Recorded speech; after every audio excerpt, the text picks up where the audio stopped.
जुडे में वार्डन जी बिजली एक्सप्रेस फीडर ता हटाए बाराड़ीअ जे फीडर ते मुंतकिल करण खिलाफ रहवासियन पारां एहतिजाजी मुज़ाहिरो कयो वियो।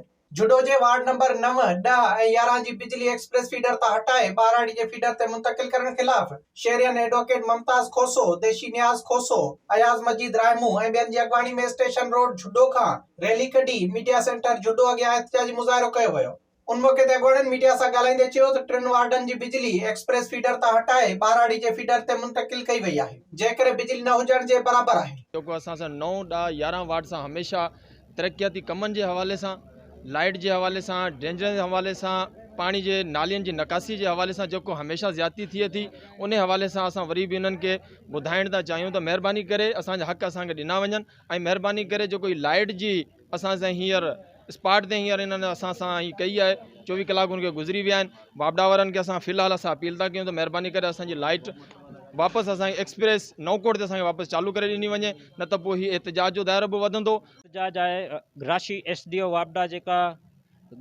किरल हरकत कई आहे इन जे ख़िलाफ़ आहे। 9, 10, 11 वार्ड जी लाइट जुडो पंहिंजो नवकोट फीडर ते करे एक्सप्रेस जेका लाइन आहे शहर वारनि खे ॾेई छॾी आहे। इहा उन्हनि जी खुली दहशतगर्दी आहे जंहिंजे ख़िलाफ़ ई असां सभु गॾु थिया आहियूं।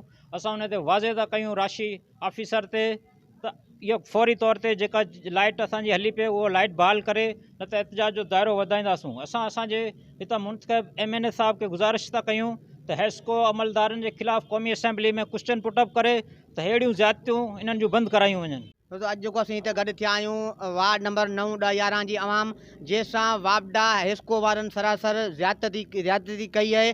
असांजी जेका लाइट आहे सो बाराड़ी जे फीडर में मुंतकिल कई वई आहे ऐं टंडे जान मोहम्मद मां जिन जी लाइट आई पे उहा नवकोट फीडर ते मुंतकिल कई वई, जेका असांजी इन वार्डनि सां सरासर ज़्यादती आहे, नाजाइज़ी आहे। शहरियन मुतालबो कयो त 31 अगस्त ताईं बिजली एक्सप्रेस फीडर ते मुंतकिल न कई वई त मेन मिठी मीरपुर खास रोड ते धरणो हयो वेंदो, जेको मुतालबनि जी मनता ताईं जारी रहंदो। विजिट कयो अवामी आवाज़ मीडिया ग्रुप जी वेबसाइट awamiawaz.pk